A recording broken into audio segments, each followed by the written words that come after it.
வணக்கம். நான் சுபவீர பாண்டியன். பில்கிஸ் பானு வழக்கில் உச்சநீதிமன்றம் வழங்கியிருக்கிற தீர்ப்பு இன்று நாடு முழுவதும் பேசப்படுவதாக இருக்கிறது. 2002ஆம் ஆண்டு குஜராத்தில் நடைபெற்ற மதத்தின் பெயரிலான கலவரத்தை நாம் எல்லோரும் அறிவோம்.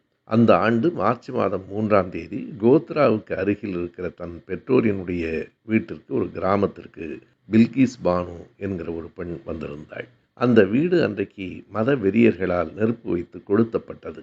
அப்போது வீட்டை விட்டு ஓடி வந்தவர்களில் பில்கிஸ் பானுவை சுற்றி வளைத்து 11 பேர் பாலியல் வன்முறைக்கு உள்ளாக்கினார்கள். என்ன கொடுமை என்றால், அவள் கையில் இருந்த 3 வயது குழந்தையை பறித்து பாறையில் தூக்கி எறிந்தார்கள்.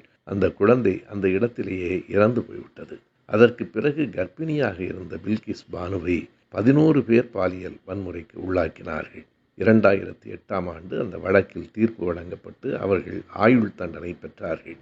இப்போது 2022ஆம் ஆண்டு 14 ஆண்டுகள் அவர்கள் சிறையில் இருந்து விட்டார்களே என்று குஜராத் அரசு கவலைப்பட்டு விடுதலை செய்தது.